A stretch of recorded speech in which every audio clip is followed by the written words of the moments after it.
to respond to any deterrent or retaliatory emergency is its capability to launch its air fleet in minimum time. The minimum interval takeoff, MITO procedure, is designed to permit a SAC unit's alert force to become airborne and on their way to assigned targets within 15 seconds of each other.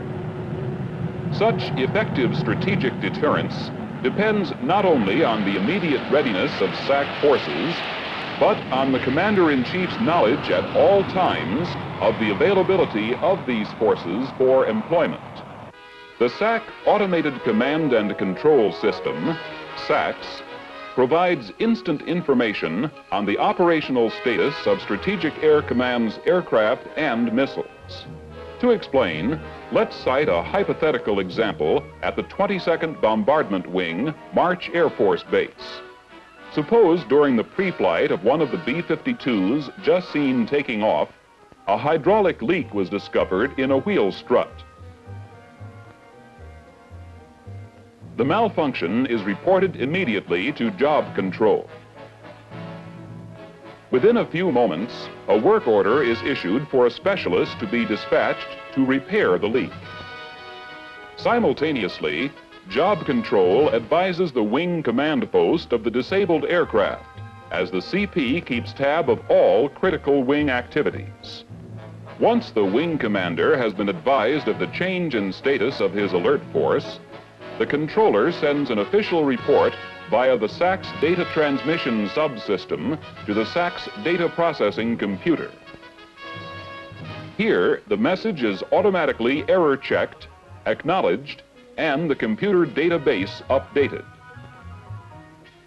The computer then notifies the display controllers at Headquarters SAC and each numbered Air Force that a change in status has occurred. He then uses the data display subsystem to show the up-to-the-minute worldwide status of the SAC alert force to the battle staff. This real-time information, available immediately to all Headquarters SAC and numbered Air Force battle staffs, permits the Strategic Air Command to know at all times its ability to provide a measured response to any world threat.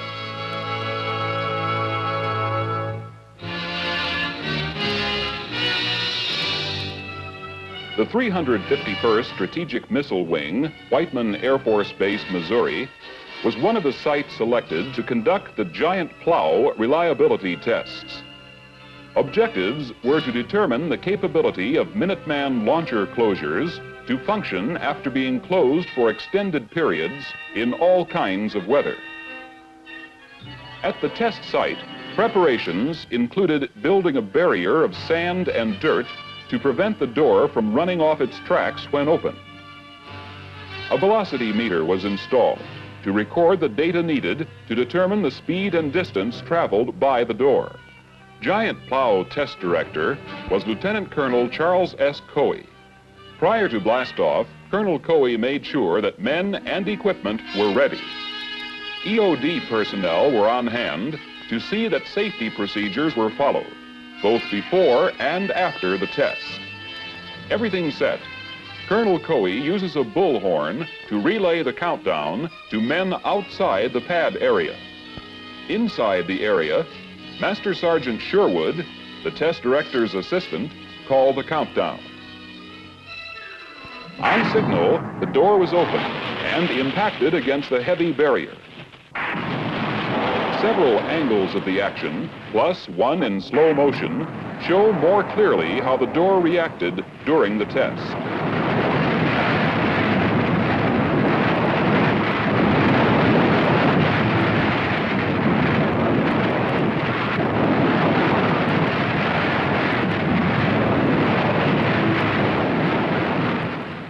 Recorded results show that the operation was successful. Following a final safety check, a temporary cover was used to seal off the silo until the door could again be closed. Within a few hours after the test, the efficient SAC crew had the site once more completely operational and on alert status.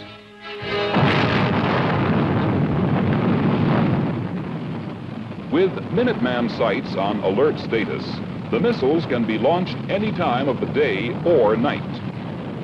A twilight phenomenon launch occurs just before sunrise or just before sunset.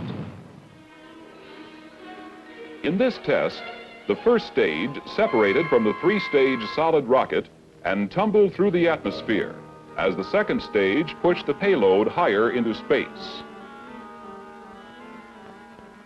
The twilight phenomenon developed as the missile entered the upper atmosphere at approximately 200,000 feet.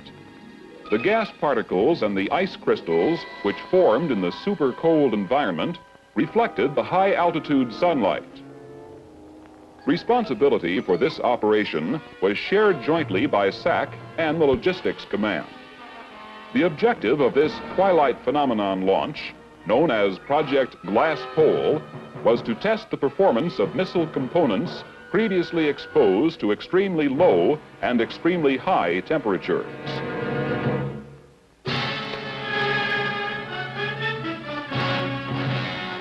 On 21 January 1968, a SAC B-52 carrying hydrogen munitions crashed in Danish territory near Thule Air Base, Greenland.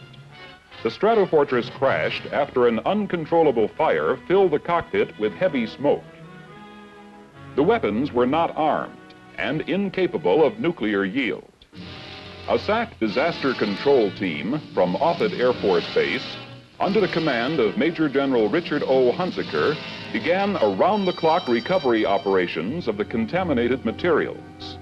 The number of people involved with the Crested Ice Project grew from the original 68 to some 562 at the peak of operations. Specialists from 72 different locations were airlifted to the disaster area to support ground operations.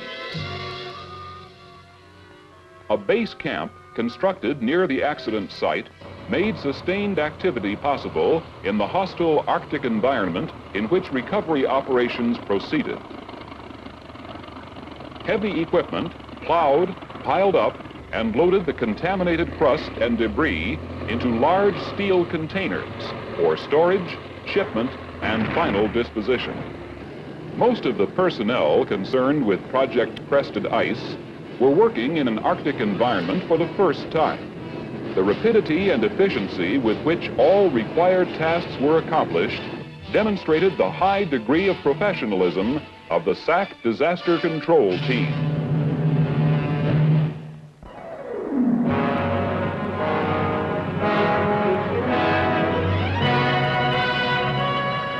Bunker Hill Air Force Base, Indiana, on 12 May 1968, became Grissom Air Force Base. The home of the 305th Bomb Wing was renamed to honor one of Indiana's native sons, the first Air Force astronaut, Lieutenant Colonel Virgil I. Grissom. During the day of the dedication, many visitors attended the ceremony, including Colonel Grissom's widow and two sons, and his parents and brothers. Guest speaker for the occasion was Assistant Secretary of the Air Force, Mr. Thomas Nielsen, who stated, "We are changing the name of Bunker Hill not to pay less tribute to a famous revolutionary battleground, but to pay tribute to a 20th century pioneer in space exploration." Mr. Nielsen went on to summarize some highlights of the colonel's career. One of the 7 original astronauts, on 21 July 1961, he became the second American to enter space. 23 March 1965 signified a milestone in space exploration. On this date, Colonel Grissom, along with Navy Commander John Young, flew our country's first 3-orbit mission in the Gemini 3, and Gus Grissom became the first man to make 2 trips into space. He was to have the honor of commanding the first Apollo flight to the moon, when tragedy struck. Grissom, with 2 other astronauts, died in a flash fire which destroyed the Apollo spacecraft at Cape Kennedy during a simulated mission. The Strategic Air Command takes pride in having one of its chief installations named for the first Air Force astronaut to give his life while helping our country maintain leadership in aerospace technology. Lieutenant Colonel Virgil I. Grissom.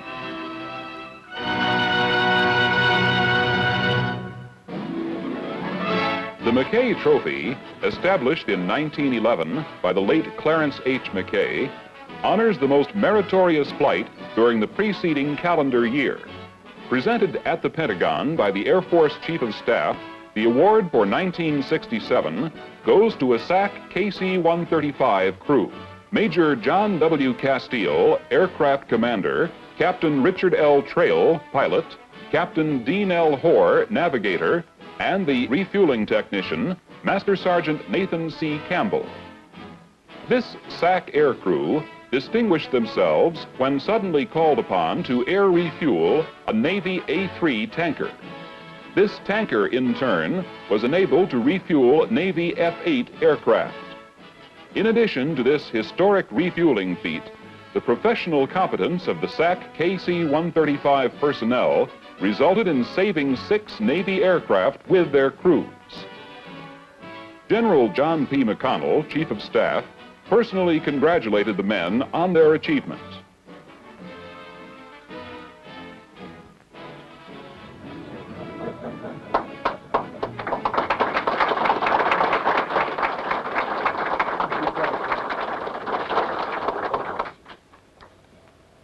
Mr. Secretary, General Lee Wade, is anyone here representing the Department of the Navy? For saving 6 airplanes, I should think that they could have sent somebody over to represent them. But I do want to take this opportunity to express my congratulations to this crew. Once again, it has been demonstrated that you can continue aircraft in flight if they're properly equipped for refueling. And sometimes you have to take extraordinary measures to keep some of them in flight. You have to put an extra refueler between the main refueler and the aircraft that need the fuel. I think this was a great thing that this crew did. And it's a well-deserved honor, and I'm delighted to have the opportunity to present these certificates, and also at this time to present the crew with the McKay Trophy, which of course is too big for you to carry around, so we keep it here and put your names on it. Thank you very much, and thank all of you for attending.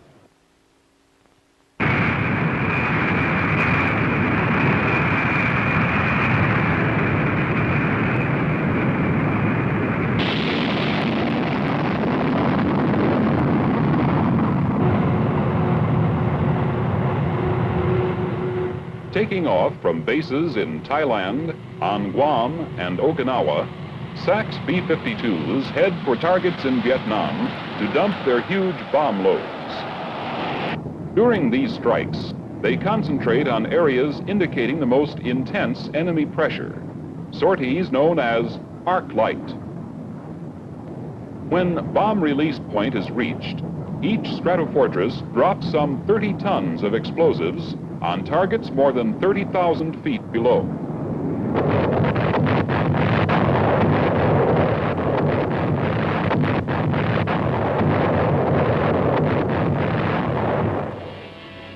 The targets show countless scars.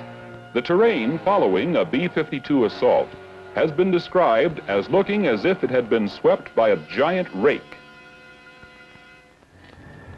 In lending this vital and effective support to Southeast Asia operations, SAC uses its men and equipment to the fullest extent. When a B-52 returns from a bombing mission, taxis in and parks, immediately ground support personnel get it ready for another sortie. The crew deplanes and immediately proceeds to maintenance debriefing. Here, a complete maintenance debriefing provides ground crews with the information needed to resolve any problems before the bomber takes off again on a turnaround mission. No time is lost in performing routine maintenance, servicing with oil, refueling the aircraft. Before the aircraft takes off again, any malfunctions pointed out during the maintenance debriefing are taken care of. The munitions crew transports the required armament to the stratofortress. While the B-52s are being readied, the air crews are being briefed on their upcoming missions. At a bomber, the pilots conduct the walk-around inspection.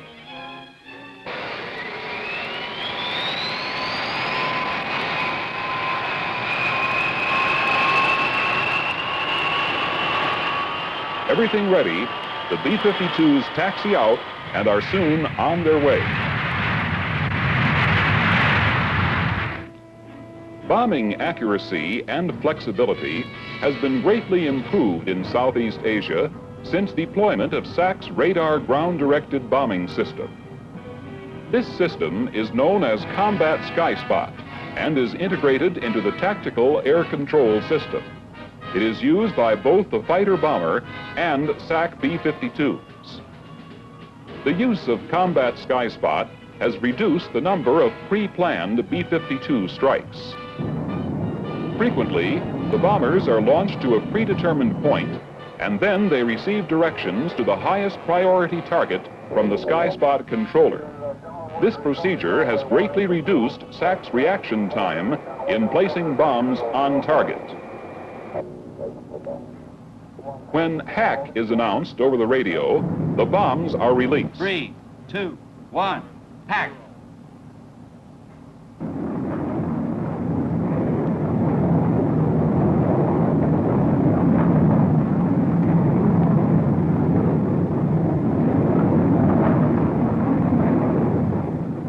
Sky Spot, therefore, is capable of providing immediate reaction by directing bombers day or night to known or suspected areas of enemy concentration.